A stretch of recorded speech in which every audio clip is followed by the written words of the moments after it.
Carroll to carry on with being the chairman. He's done a marvellous job over the last many years. Quite a long time. Quite a long time. Not as old as me, but anyway. I'd love him to be carrying on as the chairman. He's done a very good job. It keeps us all in order with a sense of humour, and that's always important. So I'd like to propose David Carroll as chairman. Thank you. Is there a seconder for that nomination? Yeah, I'm more than happy to second that. Thank you, councillor Wade. Are there any other nominations? I'd just like to say to the chairman, who's the magistrate, it wasn't me. You can't nominate this. There's no other nominations. Okay, there being no other nominations, I confirm councillor Carroll is duly elected as chairman. Thank you very much. Thank You you. agree? Can we ask David to take the chair? Thank you very much. Yes, yes, if you switch over now, that'd be great. Yes, I'll take over there. Swap around the bits. There we go. Thank you very much. Yeah. Welcome. Congratulations. Yes. Okay, anyway, thank you for your support and looking forward to the year for having some really positive meetings. I know I'm always hopefully fair, and Bill was saying it does help to be a bit of humour, doesn't it? Right. Vice Chairman, I'd like to propose that Mabu keeps in the position. He's done a good job. He's done a good job this morning. So can we agree on that, please? Oh, we need a seconder for that. That's Yeah. right. Okay, lovely. Are there any other nominations for vice chairman? No, so there being no other nominations, I can confirm that councillor Hussain is duly appointed as vice chairman. Thank you very much for the support to help. Thank you very much. Right, apologies, Katie. Councillor Bagg. Okay. Minutes to approve. All correct, I hope. Any observations? Number 5, matters arising from the previous meeting. Do you want me to? Yeah, you can go through that. Okay, the first one was OA 47, which was corporate risk management. The corporate planning manager would remove industrial action and pandemic resurgent risks from the risk register, and these would be added to the relevant directorate risk registers.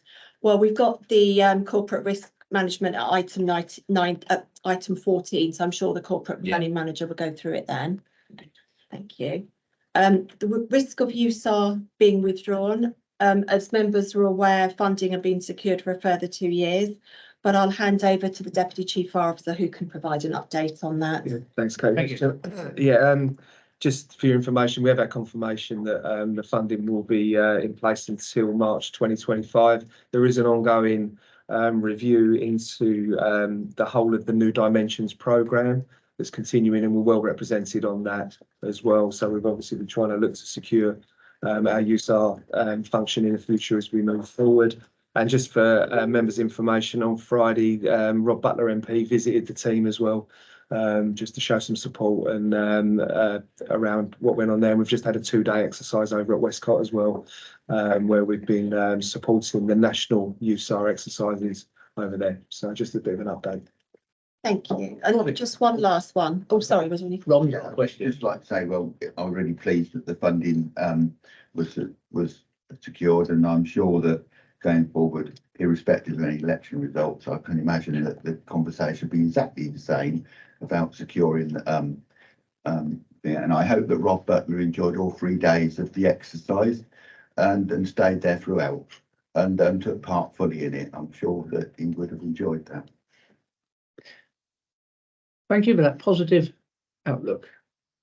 Thank you. Thank you. There was just one last one, which was the incident in High Wycombe. Yeah. A member had asked that the service and the police be thanked for how they carried out their duties, and this had been actioned by the Chief Fire Officer. We all support that. Thank you very much. So any other comments on that item at all?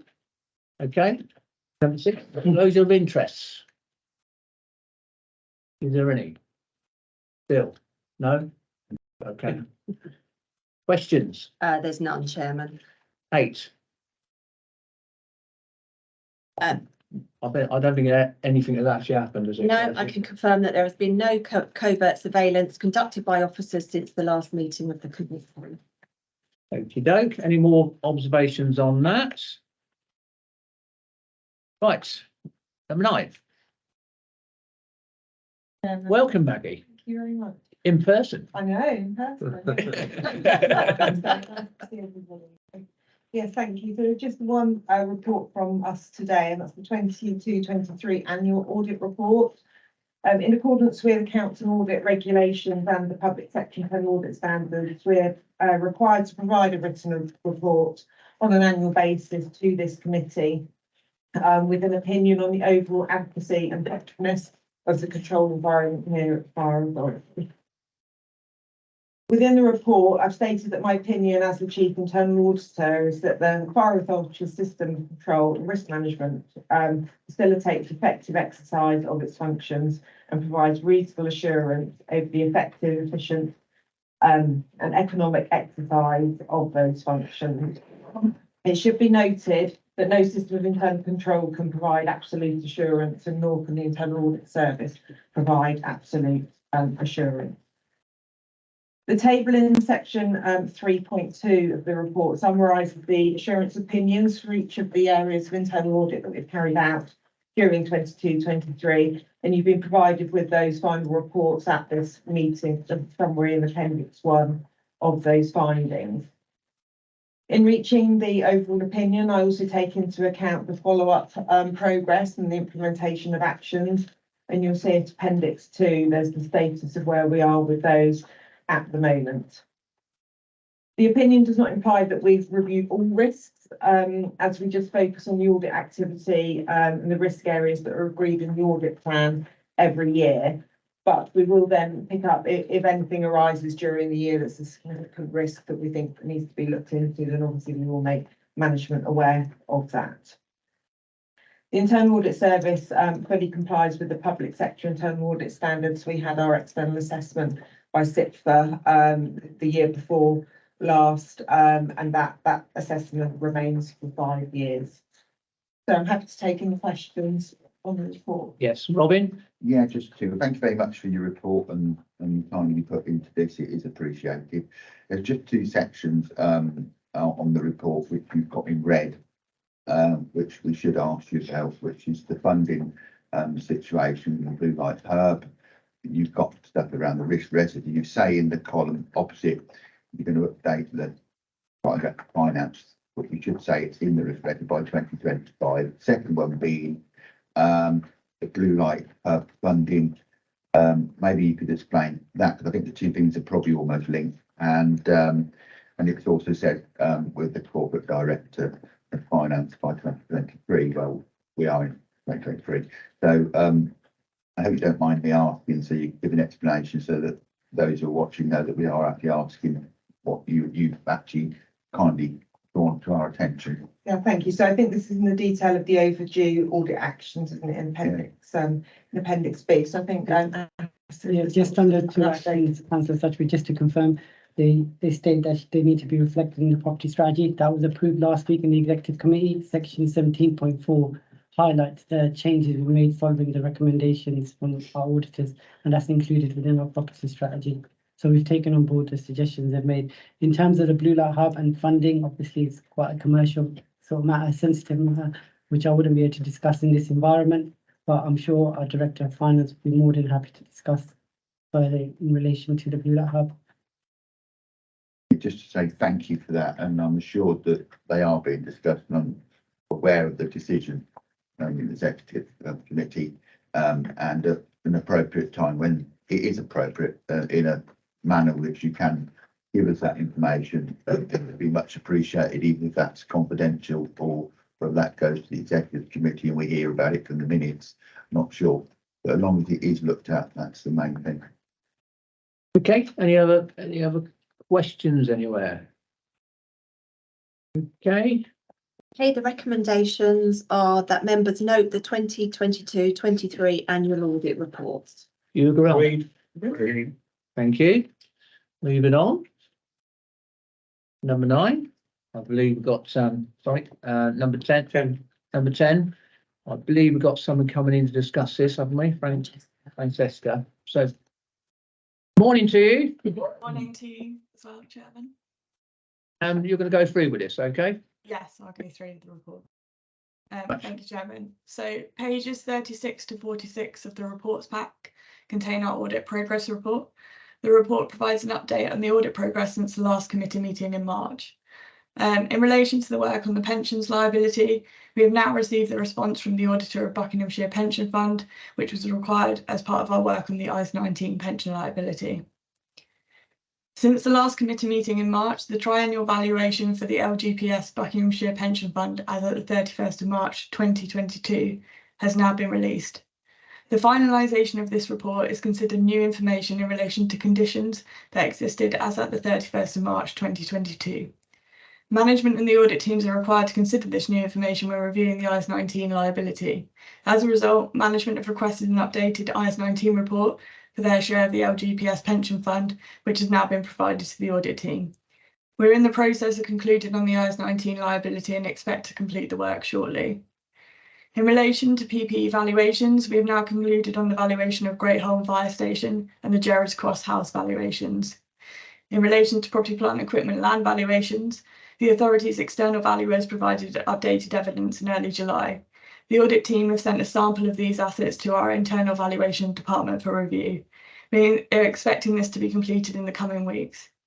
In addition, we are still waiting on the final valuation report from management's valuer to conclude on these valuations. There are also a small number of areas that need to be completed as part of the conclusion of the audit. These are listed in the progress report. Thank you. And I invite any questions in the report. Robin. Thank you very much again for the report. One of the questions we get asked as councillors, and maybe will be asked members of the Bar Authority, is the investment strategy for pensions. I understand, I think I do why the investment strategy as it is, but I think people ask why are we not, what control we have and why we're not investing in renewables and green energies. And I think there is an explanation around that, and the fact that many of the pensions, I believe, are long held investments and such like, and that we wouldn't automatically have direct influence over that. But I think it'd be useful to hear your explanation about our investment strategy for the pension. But what we really want is primarily is that the firefighters have a decent pension. What we do need to assess is publicly why we invest as we do invest. Because those decisions, I believe, you're corrected, would have been taken a long time back, and over time things will evolve. But people do ask these questions. They think you can just switch from one to another, which I believe you can't. Thank you, Chairman. Any observations on that? I think that might be one for management and Asif, if you want to suggest. Thank you, Councillor Sutchbury. In terms of the investment, so there's obviously two pension schemes. One is the LGPS and one's a firefighter pension scheme. The firefighter pension scheme is unfunded, so there's no assets held beyond it. It's basically money put into it, and then in terms of contributions from employers and employees, and then it pays out. In terms of the LGPS, that's controlled by the LGPS pension fund. We don't have control over where those investments are because we don't directly do those investments. But they do share a report with us highlighting where those investments have taken place and the factors which are considered.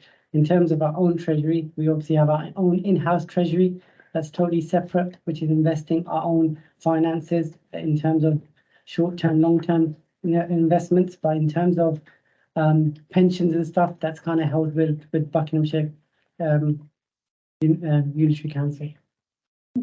Thank you very much for that explanation. It does actually explain what I think I know, but people are asking questions about this. It is a subject close to people's hearts, so they don't quite understand the rationale why we're doing it. So really, as to the long-term investments, they would approach Buckinghamshire Council, which would effectively approach the people they share the pension fund with. But I'm sure over time these investments will change. But I think that the broad point is it's about people having a decent pension. So I think there's a rationale there, and I thank for the explanation. And if we could at some point, with the chairman's permission, at some point just have a look at the how well they're doing, the firefighters, what so that we can just see that there is enough money in there and how it works, even if we only note it. I don't know whether the chairman thinks that's essential. We note it and we'll wait some information that's needed. Is that okay? Yeah. That we are looking at it, we don't, I'll get where you're coming from. Yeah. yeah, and then we discussed it. Okay. Francesca, any more? Nothing more from me. Okay, we've got to note this one. Yes, that was just a note. Okay, thanks for that. Thank you, Robin, for your very good comments. Moving on. Item 11. Stuart, That is indeed me. Thank you, Chairman. you've got two on. You've got two here. So this report is being presented to the Overview and Audit Committee as part of the quadrennial review of the authority's protocol on member and officer relations. Protocol complements the authority members' code of conduct. Before the draft that is before you today was approved in principle by the chairman of the authority, it was reviewed by employee representatives via the joint consultation forum at its meeting on the 1st of March 2023. We were in agreement that the protocol should include reference to the 5 ethical principles from the core code of ethics for fire and rescue services, which were also subsequently incorporated into the updated employee code of conduct when approved by the executive committee at its meeting on the 22nd of March 2023. Those are the only substantive amendments, and they are shown underlined in the attached draft, which starts at page 49 of your agenda packs. Members will note the additional text at paragraph 5.13 and page 56 of your agenda packs, and in the appendix to the protocol at page 63. The terms of reference of the full authority require it to determine all policies, codes, or guidance regulating working relationships between members of the authority and employees of the authority, after considering recommendations from the Overview and Audit Committee. On that basis, the recommendation at page 47 of your agenda packs is that the protocol on member and officer relations be approved and recommended to the authority for adoption. Robin, I'd be very happy code approval of the chairman. I think you've done good work, and I must say, only this week in my activities as a local authority councillor, I was attending to it, and I must say, the way that the firefighters deal with situations of high concern with the public and the way that they conduct themselves and giving them reassurance and actually what could be a major concern, they deal with it, is remarkable. And I observed what was going on because I was called down to it, and I must say we should note how our firefighters manage difficult situations. Code of conduct is around it, but they go beyond that, and they act with total probity. I've watched them and I see how they act, and I think it's a credit to the service that they do have that ability, and in which case, well, I'm quite happy to propose that we accept the code of conduct recommendations. Thank you, Councillor. Siade. Thank you very much. I'd like to, just go on from where Councillor Stotchbury has taken up. I would like to support it as well. The question I have is looking at staff access to the policies. Do you have a checklist that new staff members have to check to go through the list to see, okay, I have read this policy, I'm aware of it, and this management oversight on that? Yeah. Yes, we have quite a robust induction program for all new members of staff that goes through all of that type of thing, and there are specific policies and procedures that are included within that induction process, which are our most important policies and procedures. And a lot of our policies, they're on the walls, they're behind you there as well. So everything's sort of highlighted and outlined there, but it's part of our induction program. And you check it out, Yes. people have done it. Any other questions? Same again, I fully support this, obviously, and can I thank Stuart and your team. Yet again, you come out with this enormous amount of work. You seem to make it easy, but I know there's lots of work behind this, so can I congratulate you again? Should we go on I'm next? saying this one actually. I think Graham and Katie have done a lot of Well- heavy lifting on this one, but I did say the team. Yes. Katie. Very magnanimous, Stuart. Right, Katie, can we put the recommendation? Yeah, it's recommended that the protocol on member and officer relations be approved and be recommended to the authority for adoption. Is that agree? Agreed. Thank you very much. Number 12, Stuart. thank you. So firstly, an apology for the lateness in getting this statement to you. Normally we aim to put it before you no later than the March Overview and Audit Committee meeting in the year following the financial year to which the statement relates.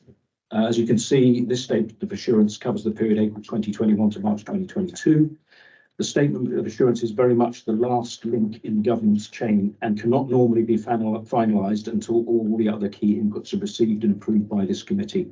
As you know from the earlier update from Ernst & Young at agenda item 10, the external auditor's final opinion on our 21-22 financial statements is still pending. However, rather than delay the publication of the 21-22 statement of assurance, we've decided to bring it to you today for approval as is, and we will pick up any material findings from the external auditors in the 22-23 statement of assurance. Pretty much everything else in the statement has been considered before by this committee, so it only really serves as a précis and overview of the outcomes of the more detailed underlying assurance activities ranging across the financial, governance and operational functions and processes that were reported to this committee during the course of the 21-22 financial statement is based on government guidance published in 2013, which is shown at Appendix 2, pages 85 to 91. The guidance has not been updated since then and therefore remains extant. Updates relative to the previous year's statement are shaded in grey in the statement. These include outcomes from assurance activities and the internal auditor's opinions in relation to finance and governance. You will also see that we provided hyperlinks to the more detailed reports referenced in the document. So it essentially functions as a dashboard covering the span of all the key assurance work undertaken during the year in question. So if any people wish to go in and do a deep dive and have a look at that, they can readily from here. I'm not proposing to take you through the fine detail of the statement, but I'm happy to take any questions that you might have before you consider the recommendation in the cover paper at page 65 of your papers. Robin. Just to thank you very much, Stuart, for the report and also the shading and the hyperlinks and the work you put into it to make it for us mortals easier to understand.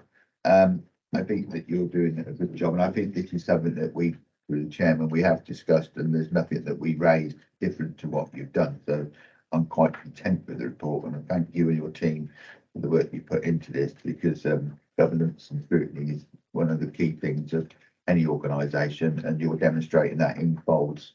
Thank you. Thank you. Councillor. Any other comments? Thank you, Stuart and the team. Katie. Okay, the recommendation is that the 2021-22 statement of assurance be approved for signature by the chairman of the Overview and Audit Committee and the chief bar officer. Is that agreed? Agreed. Thank you very much. Item 13. Thank you. Okay. Annual governance statement. So the purpose of this report is to present the 22-23 annual governance statement for approval. It contains the progress on the implementation of recommendations of the 2021-22 annual governance statement and recommendations for 23-24. The report was produced with feedback received from all directorates.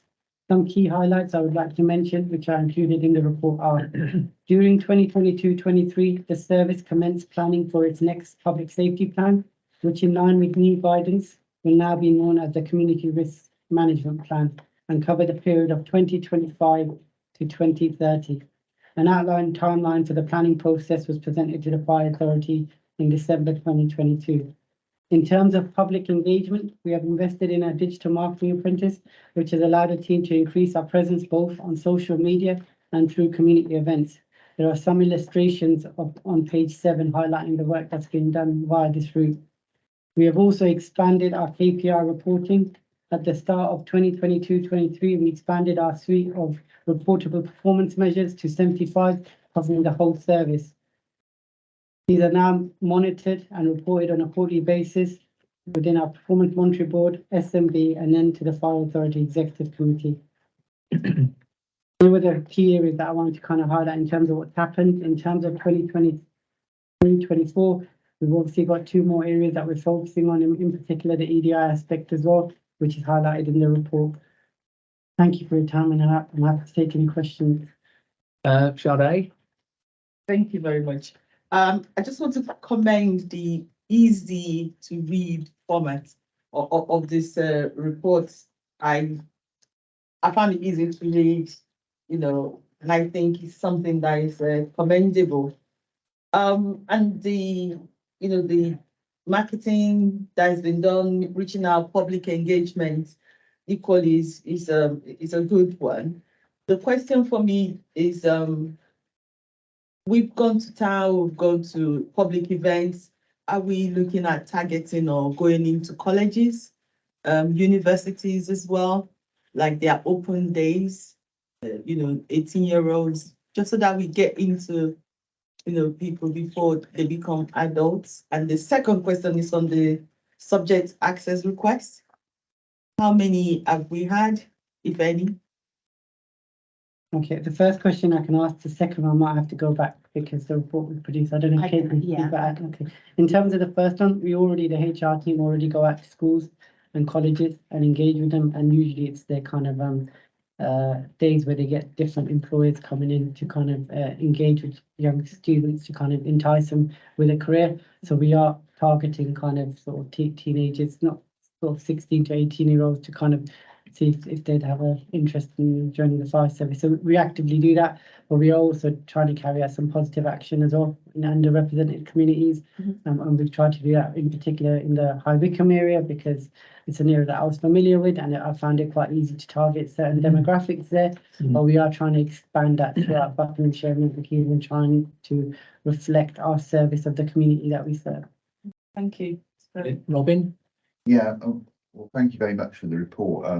Page 105, it was encouraging that, as we statement in the report, which is an accurate statement, in 2021, we looked at bringing forward stuff in regard to climate and action plan, which I know Stuart kindly included it in the risk register, so we're considering that. And I think that's really good. I think it's great that we've got it in the report. Can't open the opening. But what I want to be reassured is that only just recently we had flash storms, which many of the teams turned out to support residents with pumping out of their buildings. It's an ever-present changing scene that we live in, and Buckinghamshire is such a large county that one end of Buckinghamshire can be having flooding and issues, while the other end of Buckinghamshire may be bathing in complete sunshine. So I am really sure about that, and at some point in the future, as clearly the environment is altering it. Last year we had immense dry weather, which presented us with issues, which was reported to both the authority and about how stretched the teams were. I think it's important that we do keep this ever present in our conversations, because I think that what we need to do now will evolve. It seems to be evolving quicker than we anticipated, and the climate is definitely altering. I say that as a man who worked in agriculture for large parts of my life. I wouldn't have known seasons like this that change so radically. And thank you for putting it in there. Just seek some reassurance through the chair that at the appropriate time, we can review those plans to see whether there's anything additional we need to add in there without trying to add it in this report. Thank you. Thank you. Yeah, I can cover some of that. Just to give you that assurance around, especially the climate change. It was included in our current public safety plan. It was highlighted in there, and our response strategy does reflect that as well. And we adapt our response strategy depending upon the risks, and we're constantly evaluating our risks because it is an iterative process. As it says in here, we've commenced our public consultation around our future community risk management plan as well. And of course, climate is forming a huge part of that will then inform our future response strategies as we go forward. But we've definitely got our eye on this one. Thank you for that. I'd just look through the chair at some point and make sure that the wider body of people who are in local government, we make sure that we include Milton Keynes and Buckinghamshire councillors in that conversation to make sure that they can assist through whichever community groups they go to make sure your consultation truly reflects the aspiration. I think the chairman's well aware that we have community boards in Buckinghamshire, which should be an avenue for doing that. Very similar in Milton Keynes. I can't speak for Milton Keynes, and Councillor Exton might know better than I hope he does. But I do think we have similar things there. Because if we don't get the information, the consultation will be those people who like filling in consultations and not those people we need to get to. Again, just to give you assurance, we will be consulting with all of our key stakeholders and partners. And just on the wider piece around how we respond, we are very active members of the Local Resilience Forum, which covers obviously Milton Keynes and Buckinghamshire from that perspective. And we speak regularly on these issues, the executive and the practitioner groups on the Local Resilience Forum. So it does cover that whole area, and Milton Keynes and Buckinghamshire are both well represented on the Local Resilience Forum as well. Thank you. Thank you. And those comments have been noted, and the comments you came about public engagement is so important. I think we all agree on that. So any more questions on this one? Katie. Okay. The recommendation. Katie, there was a question. And I'll take this. Yeah, I will confirm to you, but I think we've had one last year. Well, that'll be noted. You can come back on it. Yeah, I can come back. Right, the recommendations. Number one, that the annual governance statement 2022-23 be approved. Two, that the progress on the implementation of recommendations of the previous annual governance statement, which is Appendix A to the annual governance statement, be noted. And number three, that the priorities for 2022-23, Appendix B to the annual governance statement, be agreed. Is that agreed? Agreed. Thank you very much indeed. Right, 14. Looks like Stuart. Thank you. So this is the regular report on the status of our corporate risks. Yeah. We present to every meeting of this committee. Yeah. The report at pages 125 to 146 of your papers reflects any changes and updates made to the corporate risk register since you last saw it at the 15th of March Overview and Audit Committee meeting. Since then, the risk register has been subject to regular review by officers at our performance monitoring and strategic management boards, most recently in the 20th of June SMB, and also by lead members where individual risks fall within their areas of reference. These are shown in the responsibilities column in the risk registry Appendix 3, which is pages 133 to 146. Appendix 3 also contains the detailed evaluations and updates on the status of the individual corporate risks. I will briefly overview these before referring back to the chairman for any questions or comments that members may have. We'll start by drawing your attention to the risk map at Appendix 1, page 129. As you can see from this, and also from Appendix 2, page 131 overleaf, there have been some changes since we last reported to you in March. In particular, you will see that we've removed the pandemic risk as agreed at the last meeting. And that's now in the HR Directorate Risk Register. We have retained an industrial relations. I know we said we take that one out, but what we've done is we've repurposed it.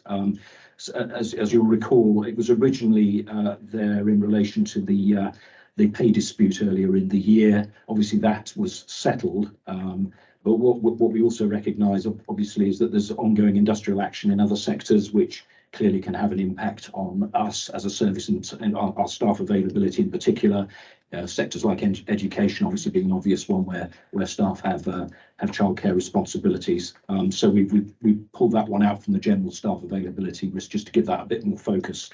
The broader staff availability risk has been amended to reflect the impact of recruiting at scale and pace on the ratio of inexperienced to experienced staff as set out at Appendix 3, pages 133 to 134 of your papers. Obviously, the balance of our workforce is altering, and obviously that gives us some new challenges in terms of developing people and training and all that side of things. The financial sustainability risk has been rescored and is now out of the red zone following the various improvements to our revenue funding and the release of provisions from our reserves that are no longer needed, as reported to members earlier in the year. You will also have seen at pages 145 to 146 the inclusion of a new risk relating to the national issues identified by the HMI CFRS in their recent Values and Culture in the Fire and Rescue Services report. That's obviously something that members have been extensively briefed on in recent authority meetings.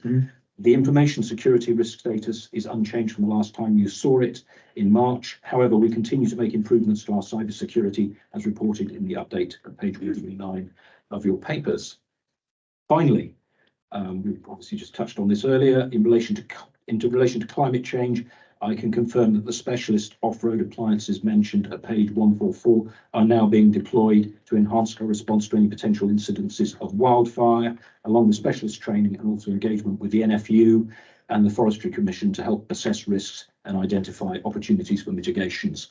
That's everything that I particularly wanted to draw your attention to, and I'll now hand back to the chairman for any questions or comments. Thank you. Ashley?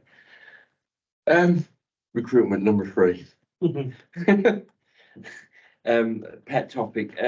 It says basically in the column, it's the 16th of May, no August course for on-call due to low candidate numbers. Is this just a blip, or are we predicting a problem moving forward with recruitment of on-call? That's point number 1.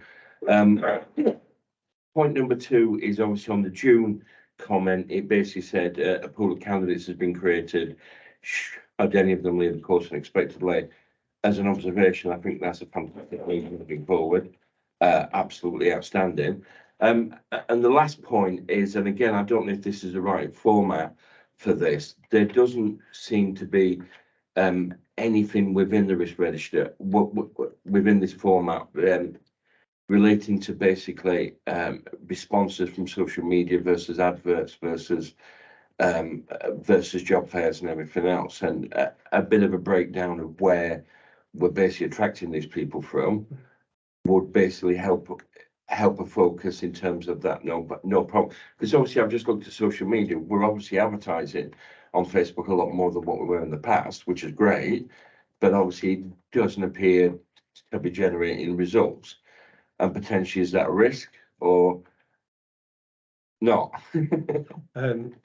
Okay. Yeah, I can say that the first bit around on-call is a national problem. Okay. Is the honesty. We have got some people in the process now. Yeah. Who have applied to be on call that have come to our have a go evenings, and we had another one this week. Yeah. Already as well. So we're trying to build up a cohort of people, and we're also working with other services. Whereas we would need a complete course to run a program for on-call entrance, we're now working with other services where if they've got a couple, we've got a couple, we can do that. So it is a national issue. We're working hard on that.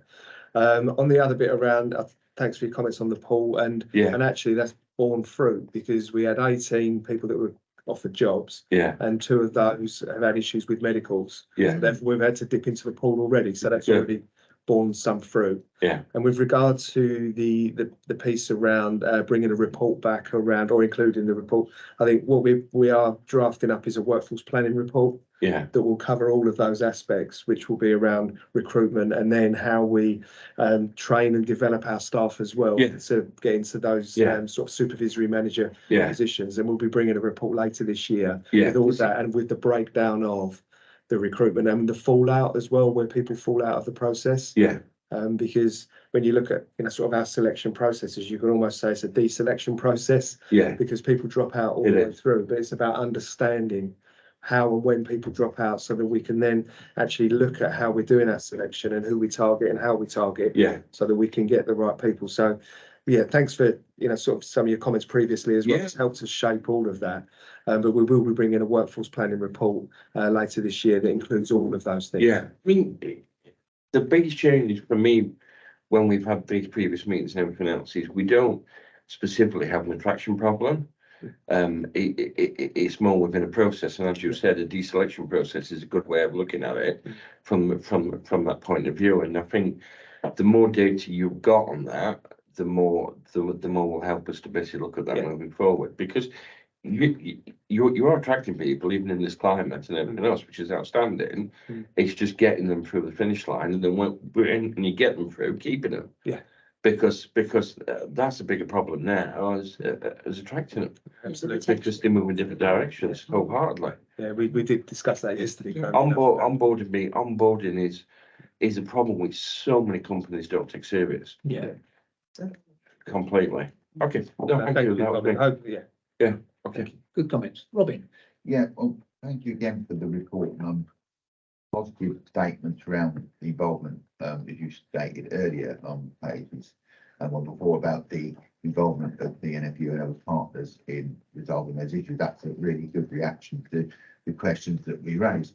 Going back to the points around staffing, if you read carefully through the points from page 133 through to page 144, what it actually says, it gives a quite a reasonable description about how we're trying to move this forward and resolve stuff in a positive way, which leads to question at some point.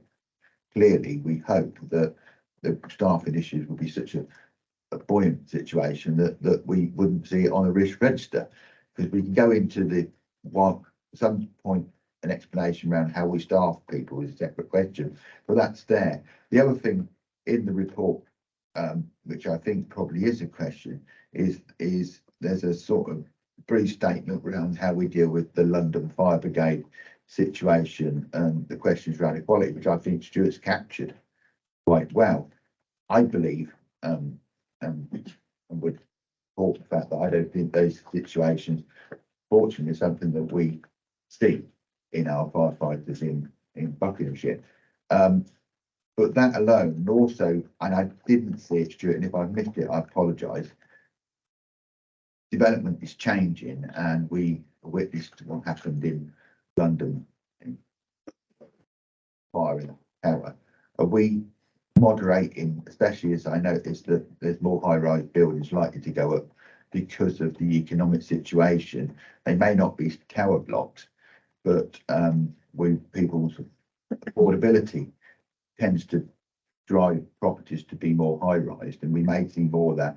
That's something that we're likely to need to monitor in a more aggressive way going forward, because I think that's perhaps how development's going to go, because people can no longer afford a house with a lovely garden, and we have a growth in HMOs in Buckinghamshire.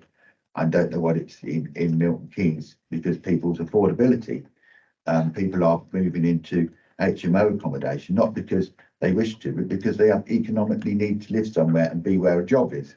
So I think the change in nature around people living, and probably more in Buckinghamshire, it's more HMO. And I think looking in Milton Keynes, as I visit now and again, there's more buildings of higher level being put in, and will we have some sort of understanding how we're going to deal with that going forward? Don't think we're quite there yet, but we are with HMOs. I'll just initially yeah, I mean, I think it's kind of two-dimensional. That one is what we're already doing, and then also, obviously, as you're aware, we're in the process already of building a new community risk management plan, which will include a very comprehensive look across all of the risks that are out there in the community, including new and emerging risks, and certainly things like high rise and HMOs and so forth will definitely feature in that analysis. But I might. Yeah, so I'm happy to jump in, and Callum will be able to support. With regard to existing premises, sort of, we already work with our local authorities around HMOs, etc., because there's the local authorities that license those, and we do have an agreement in place whereby we support the local authorities from a fire protection perspective, and equally, again, we engage with local planning authorities and local authorities when new buildings are being built, especially high rise. There's new building regulations in place now, and if they are built to those regulations, then they should perform the way that they're designed to perform. However, we do engage quite closely. Callum, I didn't know if you wanted to. Thanks, Mick. Yeah, just following on from Stuart and Mick's points, when it comes to new high-rise premises, then we are starting the consultees under building regs. So we are at that stage, and if planners or developers choose to seek our views early on at the planning stage, we will comment on our views on the protection element at that stage prior to going to the building applications building stage. Just lastly, before the chair, one of the things which I'm seeing a growth of HMOs, they come back as retrospective. So quite often they're all go through legal channels. I'm not saying they don't, but quite often they're coming back as retrospective applications. They're already an HMO, they're already operating. They have to then go retrospectively, because after, I think it's, other people in here may know better than I think it's after a certain number, it might be 6, so they have to apply for status of a larger HMO, but they come back, but they're already there.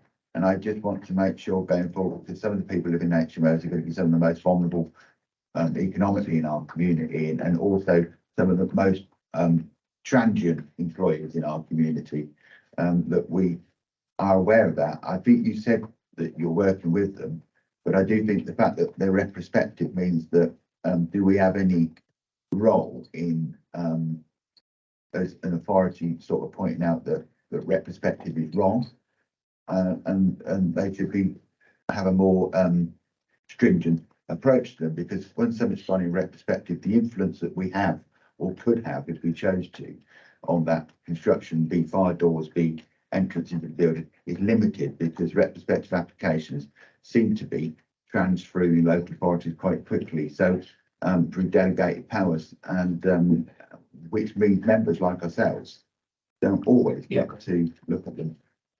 Yeah, sorry, so in terms of the retrospective, I can't comment on that because I've not experienced it. That's not as the. No, actually, give a bit of insight, if you don't mind. Okay, do you? I would say, as the Deputy Chief said, the regulatory authority is the local authority for HMOs. We will work in partnership. We've got good relations. Where any shortcomings fall within our jurisdiction, we will use our full authority within what we can enforce on. Of course you The will. primary authority for enforcement around that is the local authority. Sorry, Chairman. That's fine. That's very good. Ashley. No, I was just going to say the problem with HMO, and as Robin basically said, it's not so much a planning issue, it's the licensing, and the licensing is engineered by individual people. So you can have a house operating with a couple of people, and one other person joins that, and it flips it from a standard AST tenancy into an HMO, which is very difficult to basically please both the local authority and for a fire authority. How you would do that? I think you're going to. Okay, well, I think we've had the assurances that we are looking for this, and Mick, we're going to include this. Just as an assurance as well, if we are carrying out our prevention activity and our crews arrive at a premises and identify it as a HMO that may not be licensed, we will then feed that information back as well. Sorry, Joe, did you want to? Oh, yeah. Can I also draw people's attention to the supported living legislation coming in, which brings supported living accommodation into the legislative powers of the council to regulate. It was the loophole that was sitting outside of HMO licensing, and that is a big step forward that should provide some assurance. That's a good point, actually. Thank you very much. Welcome. My apologies, Chair. I was a bit late and then I got caught up with the fire alarm thing going. Okay. Well, anyway, the car park for 20 minutes, but you made all the effort to get it. Thank you for that. Any more comments on that one? Katie. Okay, the recommendations. Number 1, that the status of identified corporate risks at Annex C be reviewed and approved. That comments be provided to officers for consideration and attention in future updates and reports. We all agree on that? Thank you very much. Right, 15. Thank you. Good morning. Thank you. Good morning, members and officers. Today we're presenting the Treasury Management Performance Report for financial year 22-23. The accrued interest earned for this period was 328k, which was 298k higher than the budget set for the same period. This also exceeds the interest paid out on our loans, which was 281k for the year. So this is a great position for the authority to be in. In terms of investments, as at the 31st of March 2023, the authority had 15.3 million invested in various counterparties, including banks, building societies, money market funds, and current accounts. As you can see from the investment chart, the authority has deals maturing on a frequent basis to ensure the authority can meet short-term expenditure requirements.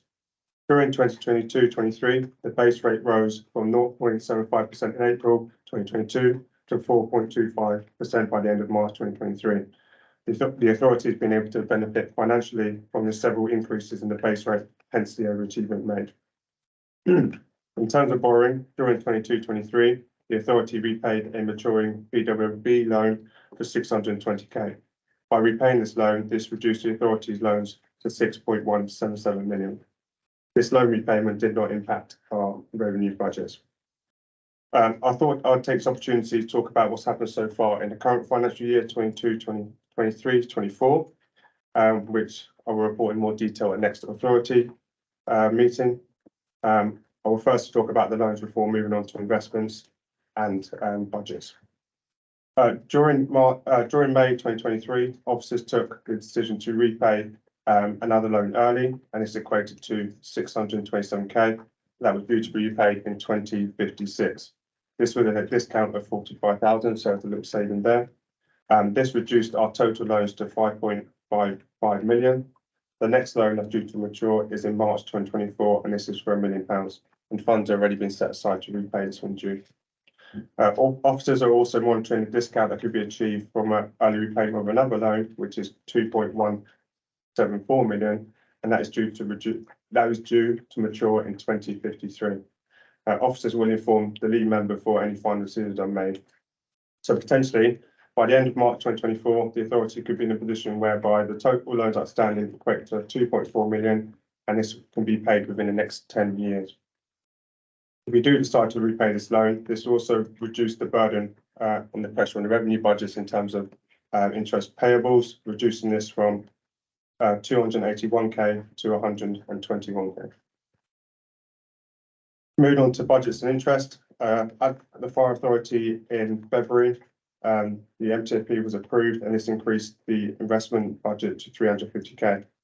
The Bank of England's Monetary Policy Committee has continued the trend of increasing the base rate since December 2021. With the most recent increase saw an increase to 5% as at the 22nd of June 2023.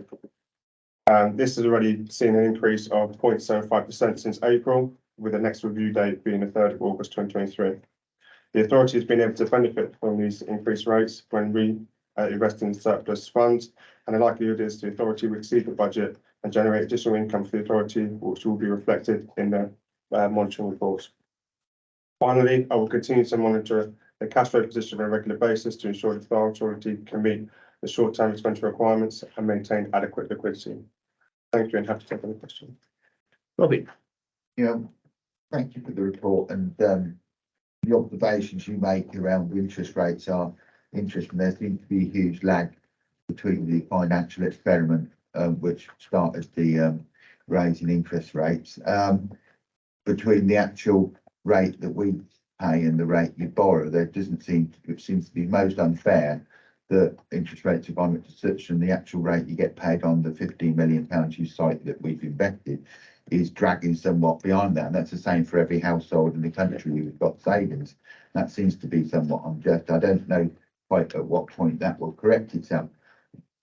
Furthermore, the thing that I'm interested in, because to ask how we're planning to budget for it, is quite rightly we paid the correct settlement from in-house to support our firefighters and management team and everyone, which was the right decision.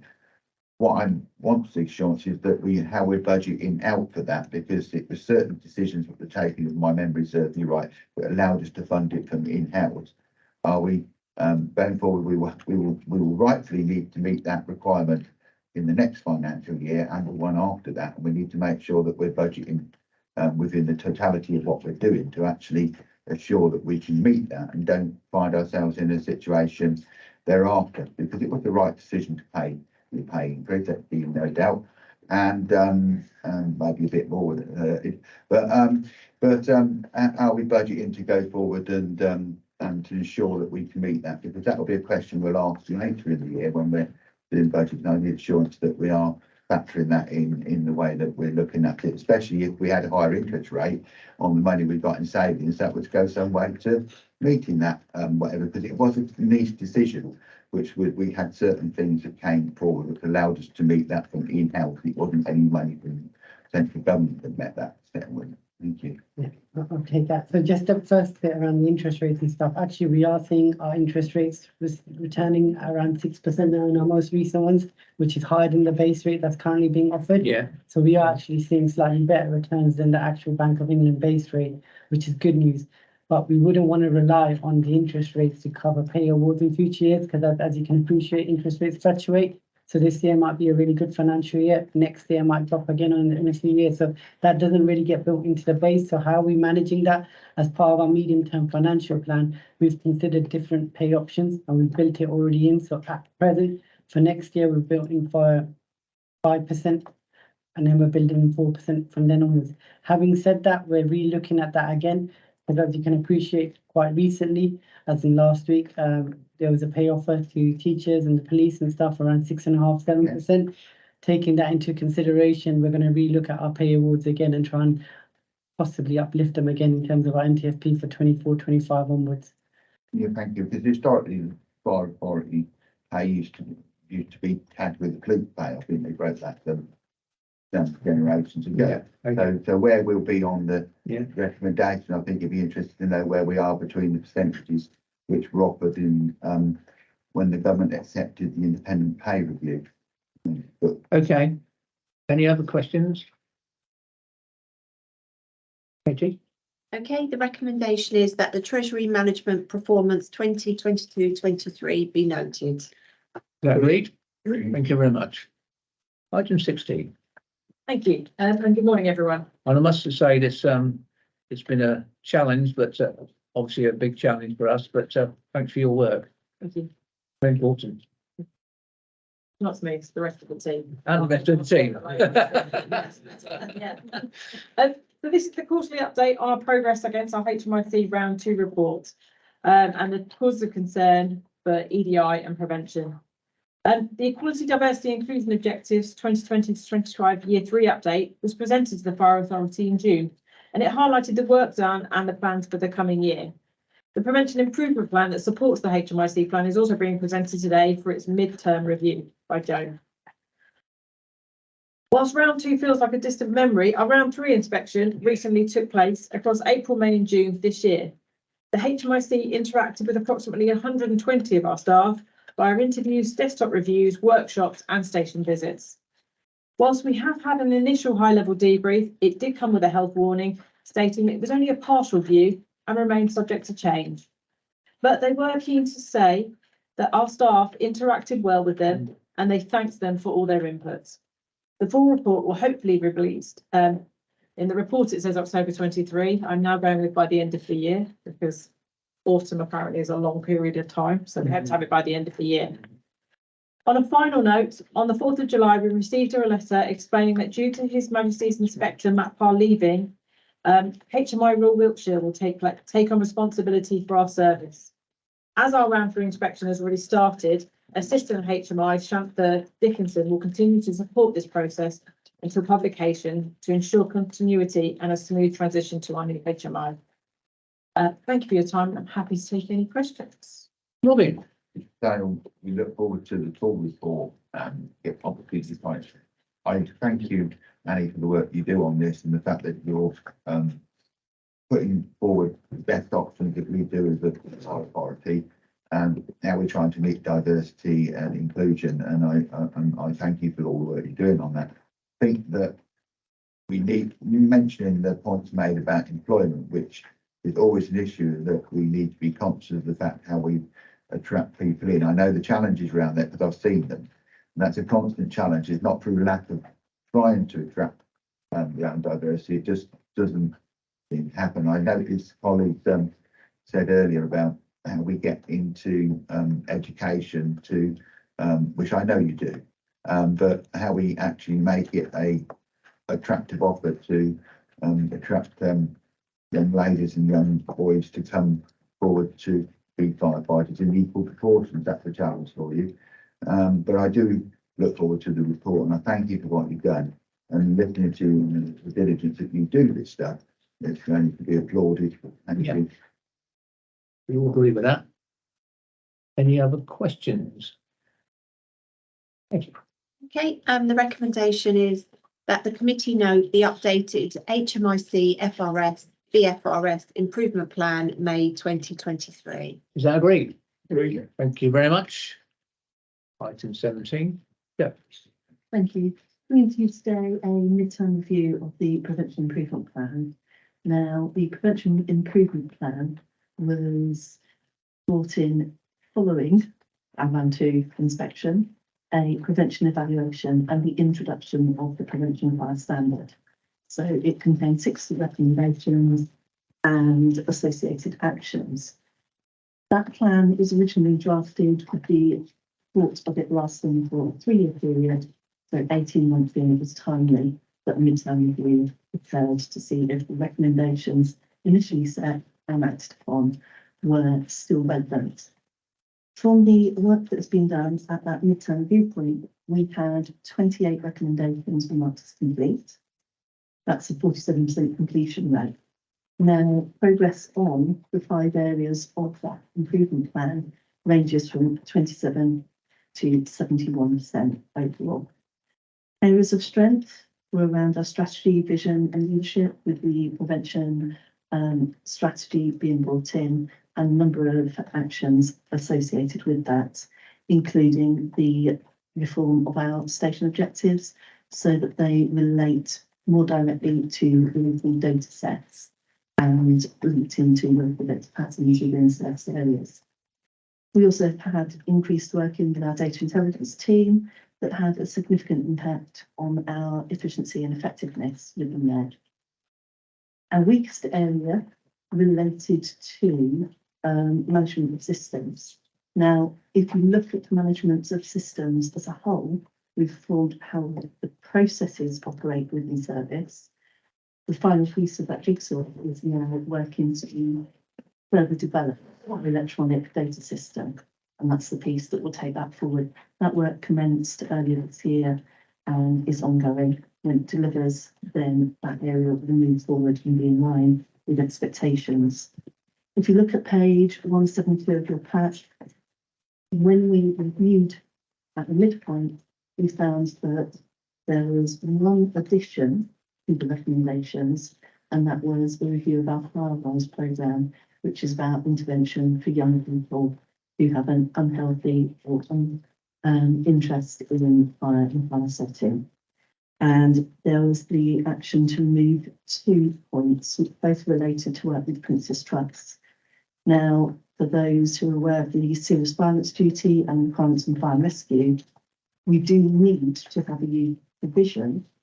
However, Princess Trust is not the only way of achieving that. And looking at different options within service, there are some financial implications of working with Princess Trust and how that's funded that means that removing that does not limit us in any way. So from that point, that is a summary, and I'm happy to take any questions. Any questions at all? Rob? It's just on page 171. There's a piece on the odd page, what you said about the intelligence around, I'd note that. It's just, I didn't quite get on 171 where it says an explanation of partnerships that you're working with Bedfordshire, Linton, Milton, Keynes Care Board. What I'd like to have seen in there is that there's a member of the Buckinghamshire, Oxfordshire and West Berkshire Overview and Audit Committee. I'd like to have seen that you're working with the Bob in the same way. I am concerned that that isn't in there. Maybe that's that they haven't reached to you or we haven't reached to them. It is a really important question because the authority covers quite a long area. I'm reassured that Luton and Milton Keynes are working actively. I'm not sure Buckinghamshire's doing what it should do. So maybe you can explain why they're not, and the Integrated Care Board in Buckinghamshire and Oxfordshire and West Berkshire isn't, because we do cover partners, the fire authorities across those areas. Maybe Oxfordshire Fire Authority are working with them. I don't know the question. The question is, I don't know the answer. I'm sure you're going to tell me that it's all fine. And if it isn't, we need to go and ask some questions. Got every confidence in Joe. That's okay. So from the BLMK perspective, we have worked with those to look at emollients and work in that relation, fire risk. Now, we've also delivered some work for CNWL, Central North West London, provide mental health care services in the Milton Keynes area on hoarding support under something termed Recovery College, which they run in Bletchley. That Recovery College programme was then replicated in the Bob area and in Aylesbury. So we have delivered in that, but it's subsequent to the writing of this report. So it's something that has happened and developed across both areas. but please be reassured that the work is Thank engaged you. in. That's the reason for asking the question, Yeah. because you Yeah. wasn't in there and I would ask the question somewhere else. Would you be able to give the members of the committee a note about what's going on so that we understand that and we can compare the quality of outcomes to each party? But as I say, I was reassured Milton and everyone's doing the right thing. I just wasn't reassured Buckinghamshire was involved. I now am, but if we can have a note to that effect, that'd be Yeah. more to the better. I think the chairman would understand why. And Okay. also, if you can be reassured from the safeguarding perspective, which I also cover, we have regular development days with the safeguarding lead for Bob, who attends on those days. So we are working system-wide to make sure that fire risk is covered. Thank you. Thank you. Any other questions? Thank you. The recommendations are, number one, that the committee note the Prevention Improvement Plan mid-term review, summarising the progress made against the measures required to secure long-term improvements to prevention delivery in Buckinghamshire Fire and Rescue Service. And number two is that the committee note the amendments made to the actions within the Prevention Improvement Plan, maintaining the currency and appropriateness of the plan in line with developments in prevention guidance and expectations outside of the service led by the Central Programme Office. You have agreement there? Agreed. Thank you very much. Thank you very much for the officers for that contribution. Forward plan, any observations on that at all? It's all correct. Okay, next meeting, Yeah. the 8th of November. Wow, time flies. Hey, can I just say again that I said it last year and I really mean this, members are very important to this, I think, central committee for this authority. But you clearly see from that the staff work very hard indeed to get this right and protect us all in our communities. So can I thank everybody who takes part in this committee. Thank you very much. Yeah. Right. Thank you. Keep up the good work. Thank you.